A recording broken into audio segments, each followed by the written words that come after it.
سلام، به یه ویدیو دیگه خوش اومدید. امروز اومدیم راجع به منبع اسپورت حرف بزنیم که چه منبعی واسه چه ماشینی خوبه. اونایی که صدای بم دوست داره، اونایی که صدای تیز. سرگانی سباق خدمت آقای پاکفر هستیم، مدیریت فروش. خسته نباشید. سلامت باشه عزیزم. بریم سراغ ویدیو. بریم سراغ ماشینای پژو، ببینیم واسه ماشین پژو چه منبعی خوبه. این منبعی که دستمه توربوییه. سورن توربویی. بله. خب این چه صدایی داره؟ صداش تیزه یا بمه؟ خب این ورودی خروجیش 55، صداش بمه. روی انواع اقسام پژوها، سمندا و پارسا میتونید نصبش کنید به حالت فابریک و این باعث میشه که شما افت توان تقریبا کمتری داشته باشید نسبت به بنزیا. خب این منبع چه صدایی میده؟ بریم ما هم صداش هم بشنویم چه جوریه.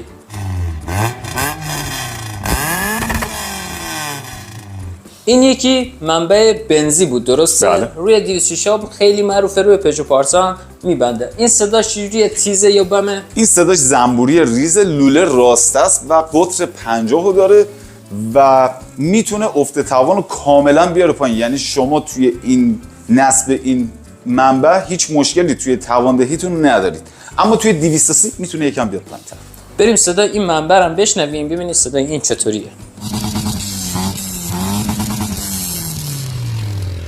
این یکی دیگه منبع 230 بنزیه. این صداش چطوریه؟ این بمه یا تیزه؟ این هم صداش زنبوری ریزه، اما با این تفاوت که یک کوچولو نسبت به 220 کاهش توان داره، فقط به خاطر اون خم لوله‌ای که در انتهاست. اما بله، اما روی تمام ماشینا میتونید نصبش کنید. منبع بسیار خوبیه و واسه ماشینا که تیونینگشون بالاست حرف نداره. و بریم صداش هم بشنویم روی ماشین این چه صدایی میده.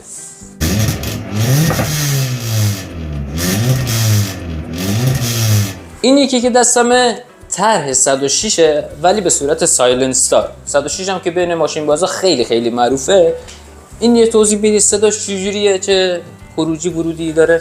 این ورودی خروجیش 45، اما خب کاهش توان تقریبا میشه گفت نداره. این نمونه آماده به نصب روی 405 پژو و سمنده و صدای بمو داره. وقتی هم که سایلنسر رو برمی‌دارین میتونه یه صدای درشتری رو بهتون بده، اما در کل ماجرا بیس داره و بسیار هم منبع معروفیه. 106 ساده اینم میتونید نصب کنید که این طرح 106 با سایلنسر.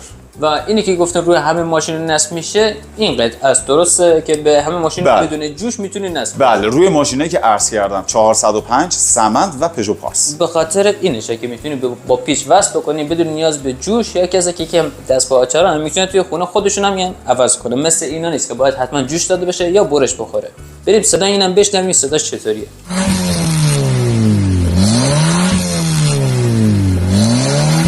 اینی که دستمه این منبع 106 اصلیه، خیلی راسته، صاف، بدون پیچ و خم. این صداش چجوریه در کل؟ این اول از همه باید بگم معروف ترین منبع توی بازار. منبع 106 روی تمام ماشینا نصب میشه. یه صدای زنبوری درشتی داره و لوله راست است و تقریبا میشه گفت که اینم افت توان نداره. روی ماشینی که فابریکه خیلی صداش قشنگه، روی ماشینی که تیونینگ داره و اومده هدر زوکی تمکش و لوله میانی نصب کرده یک صدای خوشگل‌تری داره.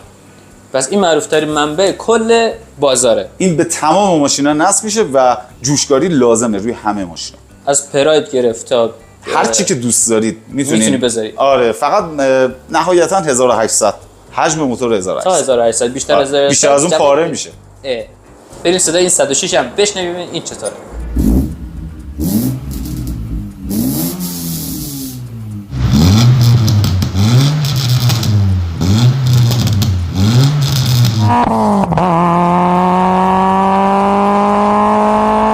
این یکی که دستمه منبع سایلنسره. توی دیجیکالا توی هر سایت یا توی دیوار بخوایم بریم پیدا کنیم منبع سایلنس داره. هفت رنگ بهش میگن، اسم خاصی نداره مثل 106 اینا.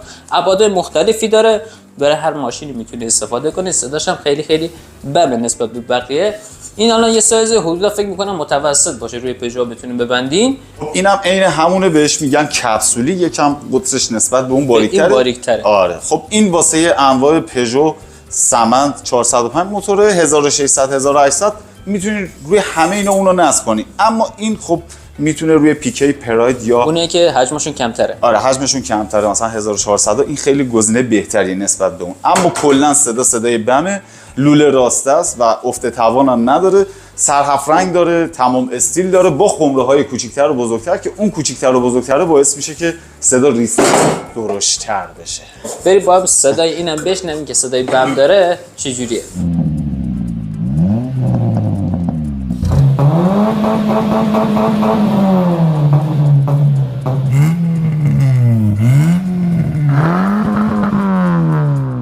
این یکی هم منبع 106 سایلنس داره که بالاش سر اگزوزش 7 رنگه. اینم صداش مثل 106 تیزه یا نه این بمتره؟ این بمه نسبت به اون، ولی خب با این تفاوت که سایلنسر رو بردارن دوباره میشه همون 106.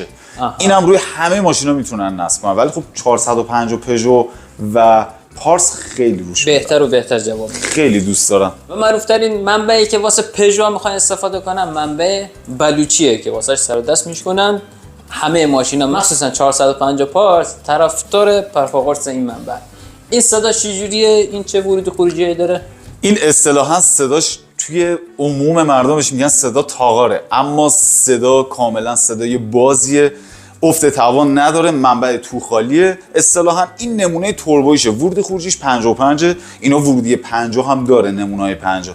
اما این از همه‌شون بهتره. روی همه 450 سمندا و پارسا میتونین نصب کنید بدون هیچ جوشکاری. 206 میشه نصب کرد؟ روی 206 مگن که کمربندش و قارچیش و اینا رو عوض کنن میتونن نصب کنن. و این نسبتا این خروجیش نسبت به بقیه منبع پژو یکم این بزرگتره. یکم بزرگتره آره. این دهنه 55 اما دهنه که توی بازار میبینین 50.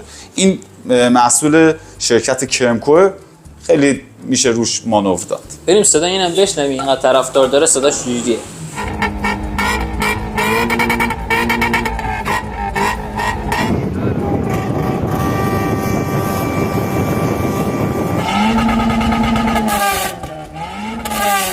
بریم سراغ ماشینای پراید یا مثلا 131 132 111 کسایی که پراید های اسپورت دارن میخوان یه منبع بندازن. مهمترین یعنی که باحالترینش منبع بلوچی برای پرایده. این چجوریه؟ این منبعش نسبت به منبع دیگه شکلش عملش کاملا فرق میکنه. هیچ فرقی نداره، این عین فابریکیه. شما میتونید این رو نصبش کنید بدون هیچ جوشکاری. اینم لوله راسته است اما تو خالیه، همون منبع بلوچی. صدای خیلی باز و باحالی داره. روی ماشینایی که تیونینگشون بالاست خیلی صداش زیاده. ما توصیه نمی‌کنیم، روی ماشینایی که فابریکه بهتر در میاد. گاز بده.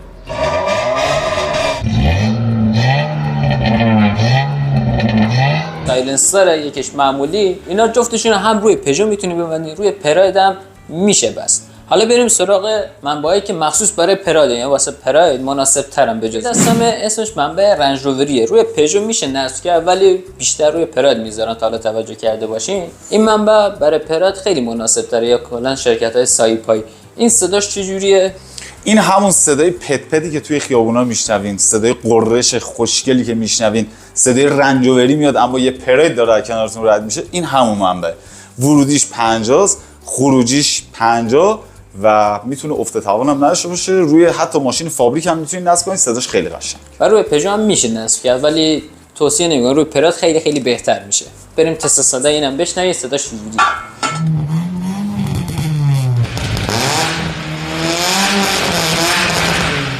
این منبعی که دستمه همون منبع سایلنس دارن ولی برای پراید خیلی خیلی خیلی مناسب دارن. هم رنگ استیلش موجوده، 7 رنگش هم هست.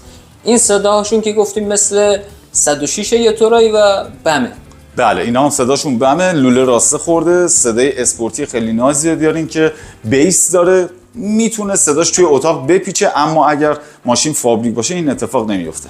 وقتی هدرز دارین صداش خیلی زیاده. ما پیشنهادمون اینه که اگر هدرز و کیت مکش انداختین از این سایز استفاده کنید. این سایز صداش خیلی قشنگ‌تر در میاد. حالا میخوایم بریم سراغ 206 چون 206 تقویت زیاد میکنن. کسایی که عشق اسپورت ها تقویت دارن 206 بیشتر استفاده میکنن. ببینیم برای 206 چه منبعی خوبه، هم از تیپ 2 هم از تیپ 5. این همون 230 مخصوص برای 206 تیپ 5 میتونی استفاده بکنی. 206 های تیپ 2 کدوما رو پیشنهاد میکنی؟ من پیشنهادم 220 بنزیه. 220 بنزیه. این 230 بنزی که دارین میبینین این آماده به نصب بشه، دیگه جوشکاری نمیخواد اما اون جوشکاری میخواد. فقط روی 206 تیپ 2 عمدتاً اونو میبندن، 220 رو میبندن، 230 رو روی تیپ 5 میبندن. بازم باید با اگزوساز مشورت بشه که آیا این جا میخوره یا نه. این منبع نیست، منبع اگزوز نیست.